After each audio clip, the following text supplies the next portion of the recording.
Here I am to worship, here I am to bow down, here I am to say that you're my God. You're altogether lovely, altogether worthy. 할렐루야. 오늘은 12월 14일 화요일 아침입니다. 오늘도 주님과 함께 거룩한 리듬으로 살아가시는 모든 성도분들 되시길 축복합니다. 네, 그럼 저희 함께 사도신경 하심으로 신앙 고백 드리겠습니다.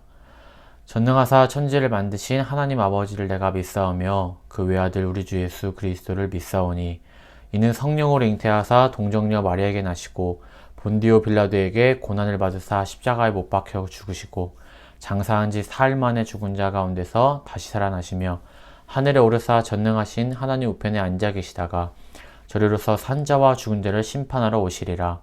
성령을 믿사오며 거룩한 공예와 성도와 서교통하는 것과 죄를 사여 주시는 것과 몸이 다시 사는 것과 영원히 사는 것을 믿사옵나이다. 아멘.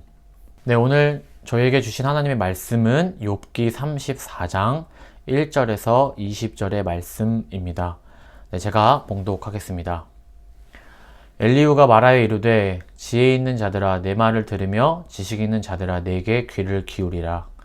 입이 음식물의 맛을 분별한 같이 귀가 말을 분별하나니 우리가 정의를 가려내고 무엇이 선한가 우리끼리 알아보자. 욥이 말하기를 내가 의로우나 하나님이 내 의를 부인하셨고 내가 정당함에도 거짓말쟁이를 하였고 나는 허물이 없으나 화살로 상처를 입었노라 하니 어떤 사람이 욥과 같으랴. 욥이 비방하기를 물 마시듯 하며 악한 일을 하는 자들과 한패가 되어 악인과 함께 다니면서 이르기를 사람이 하나님을 기뻐하나 무익하다 하는구나. 그러므로 너희 총명한 자들아 내 말을 들으라. 하나님은 악을 행하지 아니하시며 전능자에는 결코 불의를 행하지 아니하시고 사람의 행위를 따라 갚으사 각각 그의 행위대로 받게 하시나니 진실로 하나님은 악을 행하지 아니하시며 전능자는 공의를 굽히지 아니하시느니라. 누가 땅을 그에게 맡겼느냐? 누가 온 세상을 그에게 맡겼느냐? 그가 만일 뜻을 정하시고 그의 영과 목숨을 거두실진데 모든 육체가 다 함께 죽으며 사람은 흙으로 돌아가리라. 만일 내가 총명이 있거든 이것을 들으며 내 말소리에 귀를 기울이라. 정의를 미워하시는 이시라면 어찌 그대를 다스리시겠느냐? 의롭고 전능하신 이를 그대가 정죄하겠느냐? 그는 왕에게라도 무용지물이라 하시며 지도자들에게라도 악하다 하시며 고관을 외모로 대하지 아니하시며 가난한 자들 앞에서 부자의 낯을 세워주지 아니하시나니 이는 그들이 다 그의 손으로 지으신 바가 됨이라. 그들은 한밤중에 순식간에 죽나니 백성은 떨며 사라지고 세력 있는 자도 사람의 손을 빌리지 않고 제거함을 당하느니라. 아멘. 네, 오늘의 본문을 살펴보면서 이 말씀이 먼저 떠올랐습니다. 네, 오늘의 이사야 55장 9절의 말씀인데요. 하늘이 땅보다 높은 것 같이 내 길은 너희 길보다 높고 내 생각은 너희 생각보다 높다. 아멘. 하나님의 생각은 우리의 생각보다 크십니다. 그런데 오늘 엘리후가 욥에게 하는 권고와 책망은 판단 잣대가 너무 분명한 것이 문제임을 발견할 수 있는데요. 오늘 엘리후가 말하는 그 판단 잣대는 하나님은 불의하지 않으시다라는 것입니다. 엘리후가 말하는 하나님의 성품은 분명한 것이지만 그 성품이 하나님의 전부는 아니었던 것이었습니다. 또한 엘리후의 이러한 사고는 마치 하나님의 모든 것을 완벽하게 아는 것처럼 보여질 수 있고 이는 자칫하면 오히려 하나님을 제한하는 결과를 불러올 수도 있게 된다는 것입니다. 오늘 본문에서 이렇게 하나님을 제한할 수도 있는 위험성은 어떻게 나타났을까요? 놀랍게도 오늘 본문을 보면 상대방을 위하는 진심에서 나타났습니다. 엘리후가 욥에게 말하는 것은 진심이었습니다. 진심으로 욥이 회개하고 깨닫기를 바라는 마음이 분명히 엘리후 가운데 있었을 것입니다. 그리고 그것을 전달하는 과정에서 강하게 이야기하기도 하고 부드럽게 설득도 해보기도 하고 또한 욥의 말을 잘 경청하면서 그의 말을 조목조목 논박하는 방법도 사용했습니다. 이렇게 진심을 가지고 여러 가지 이야기를 전달했던 엘리후의 모습인데요. 그렇다면 엘리후가 선한 의도를 가지고 말하였기 때문에 그것은 당연히 욥에게 좋은 것이 될까요? 혹은 내가 이렇게 선한 의도로 말하였는데도 불구하고 욥이 받아들이지 않는다면 욥은 고집불통인 사람이라고 말할 수 있을까요? 이런 엘리후의 모습에서 사실 저의 모습을 조금 돌아볼 수 있었습니다. 생각해 보면 이 진심이라는 말 속에는 상대방을 위한다 라는 명목이 있지만 어쩌면 상대방을 내 욕심껏 움켜쥐려고 하는 마음이 있을지도 모릅니다. 그렇기 때문에 아마도 엘리후의 입장에서는 욥이 굉장히 답답했을 것 같다고 생각이 들었습니다. 본문을 보면 욥은 하나님이 자신의 의를 부인하셨고 자신은 정당함에도 상처를 입었다라고 말하고 있기 때문이죠. 엘리후의 입장에서는 하나님은 불의하실 수가 없으신 분인데 욥은 하나님이 마치 불의하신 것처럼 말하고 있으니 굉장히 답답했을 것이라고 상상을 해볼 수 있습니다. 이후 본문 11절에서 12절을 보면 엘리후가 말하는 하나님의 정의가 나옵니다. 그 정의는 사람의 행위를 따라 갚으시고 행위대로 받게 하시는 하나님, 그리고 악을 행하지 아니하시는 창조주 하나님입니다. 이러한 정의 안에서 엘리후의 말을 들은 욥은 어땠을까요? 현재 지금 욥이 처한 현실에서는 그가 지적하는 방식으로 납득하기 어려웠습니다. 엘리후의 말처럼 하나님이 불의하시지 않는다라고 할지라도 자신 역시 악인이라고 생각하지 않았기 때문에 회개하라고 해도 무엇을 회개해야 하는지 질문이 생기게 되고 오히려 이러한 조언과 권고를 계속 들으면 들을수록 욥의 마음은 어땠을까요? 굉장히 답답하기도 하고 굉장히 아팠을 것입니다. 결국 오늘 본문에서 엘리후가 말하는 욥의 모습은 어떠하였습니까?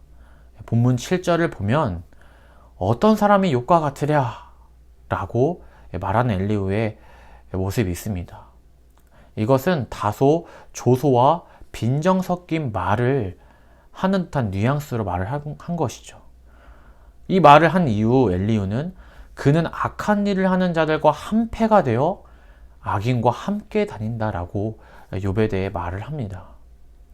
결국 우리는 욥이 악인이라고 말하는 엘리후의 모습을 보게 되는데요.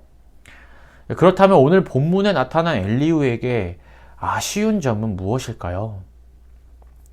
엘리후 역시 다른 친구들처럼 너무 쉽게 인과응보의 원리를 욥에게 적용했다라는 점입니다.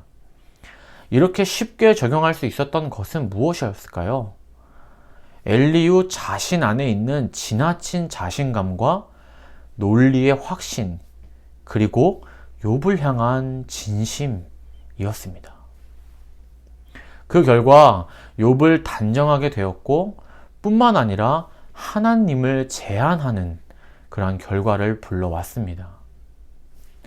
만약 엘리후가 단순히 잘한 일에 대하여 상을 주시고 잘못한 일에 대하여 처벌하시는 공의로운 하나님, 보응하시는 하나님에 대해 말하지만 합력하여 선을 이루시는 그 하나님에 대해 말을 하였다면 욥의 반응은 어떠했을까요? 하나님은 우리의 고난과 역경 가운데서 때론 침묵하시고 때론 이해할 수 없는 말씀을 하실 때도 있지만 그것 역시 하나님의 일하심이며 우리와 함께하고 있으신 과정이라는 사실을 성경 곳곳에서 발견할 수 있습니다. 아브라함에게 이삭이라는 자녀를 주시고 다시 그 자녀를 바치라는, 이해하지 못하는 명령을 하실 때도 있지만 그 모든 과정을 통하여 우리의 믿음을 견인하시는 하나님의 계획이 숨어 있기도 하고, 예수님을 3번이나 부인한 베드로, 그런 베드로를 통해서도 그 위에 교회를 세우신 하나님의 그 역사는 지금 우리에게까지 이어져 오고 있다라는 것입니다. 만약 욥이 정말 죄를 짓고 잘못했을지라도, 내가 죄를 지어서 하나님께 책망받고 벌을 받는다 할지라도 하나님은 그 모든 것을 통하여 우리를 세우시고 믿음을 주시며 우리를 인도하시는 분이시라는 것입니다. 그래서 우리는 그 사랑 안에 거하며 그 안에서 자유와 평안을 누릴 수 있게 되는 것이죠. 만약 욥이 이러한 하나님을 알았다면, 반대로 엘리후에게 이러한 하나님에 대해서 들었다면, 어쩌면 욥은 불평과 원망으로 하나님의 때를 기다리는 것이 아니라 신뢰함으로 기다릴 수 있었을 것입니다. 생명의 삶 에세이를 보니까 역경지수와 연단지수가 나와 있었는데요. 이 역경지수는 무엇이냐면 인생을 풀어가는 이가 얼마나 수고하고 고생했는지에 초점을 맞춘다고 합니다. 그리고 많은 어려운 상황 가운데에서 자신의 결단력과 의지력으로 모든 어려움을 견디고 이겨냈음을 자랑한다라고 합니다. 그래서 이 역경 지수가 높은 사람은요, 남의 말을 잘 듣지 않는다라고 하는데요. 왜냐하면 그 역경이 훈장이 되어 자신을 빛내기 때문이라고 말하고 있습니다. 하지만 연단 지수는 다르다라고 합니다. 이 연단의 주인공은 하나님이시기 때문에 연단 지수는 역경이 얼마나 크고 중요하였는지에 중점을 두지 않는다고 합니다. 오히려 그 역경 가운데서 일하시는 하나님께 초점을 두고 우리의 마음과 인격을 다루시는 하나님께 초점을 맞춘다라고 합니다. 그래서 모든 공로와 훈장은 다 하나님의 것이 되는 것이고, 다른 말로 연단 지수는 하나님의 다스림 지수라고도 말할 수 있게 되는 것이죠. 이러한 연단 지수를 가지고 있는 사람은 오히려 자신에게 닥친 역경에 대해 자신의 믿음을 시험해 볼 수 있는 기회가 되고, 역경 가운데 함께 하시는 하나님을 경험하며 보게 되는 것입니다. 저는 우리 안에 이러한 역경지수가 아닌 이러한 연단지수, 바로 하나님의 다스림 지수가 저와 여러분 가운데 넘쳐나길 소원합니다. 오늘 본문을 통해 혹시 내 안에 엘리야와 같은 모습이 있지는 않은지 돌아보았으면 좋겠습니다. 또한 고난과 역경의 상황 가운데에도 하나님을 신뢰함으로 우리가 걸어가고 있는 이 신앙의 여정을 마치는 저와 여러분들이 되길 소망합니다. 그럼 함께 기도하시겠습니다. 사랑과 은혜가 많으신 하나님 아버지, 감사합니다. 우리가 신앙의 여정 가운데 역경과 고난을 만나지만 그 역경과 고난이 우리로부터 우리와 하나님의 사이를 갈라놓고 떼어놓고 마치 하나님이 없으신 것 같은 절망적인 상황으로 우리를 몰아가는 것이 아니라 그 고난과 역경 가운데에서도 여전히 우리와 함께 하시고, 우리가 죄를 짓는다라고 할지라도 우리를 결코 포기하지 않으시고 끝까지 우리를 믿음의 견인으로 하나님께로 인도하시는 그 하나님의 놀라우심을 우리가 경험하며 살아갈 수 있도록 오늘 하루도 함께하여 주시옵소서. 계속해서 주일학교를 위해서 기도해 주셨으면 좋겠습니다. 이제 대림절을 저희가 보내고 있고, 계속해서 주일학교는 내년의 계획과 그리고 올 한 해 주어지는 여러 가지 과업들을 기도함으로 준비하고 행하고 있습니다. 그래서 계획한 모든 것들이 주님의 은혜 가운데 순적히 흘러갈 수 있도록 함께 중보해 주셨으면 좋겠고요. 특별히 이 코로나 기간이 계속해서 지나오고 있고 심해지고 있는 가운데 있는데 모두의 건강을 하나님께서 지켜달라고 또 함께 중보해 주셨으면 좋겠습니다. 그리고 마지막으로 저희 함께하고 있는 부모님, 그리고 교역자, 그 선생님, 그리고 아이들 모두가 한 성령으로 하나 되어 걸어갈 수 있도록 기도하여 주시고, 특별히 우리 아이들이 계속해서 하나님을 경험하고 하나님을 만나고, 아이들도 아이들 나름의 많은 고난과 역경과 말 못할 고민들이 있을 텐데요. 그 가운데 하나님을 만나고 더욱더 믿음이 견고하여지는 그런 놀라운 은혜를 경험할 수 있게 해달라고 함께 중보해 주셨으면 좋겠습니다. 네, 그럼 함께 기도하시겠습니다.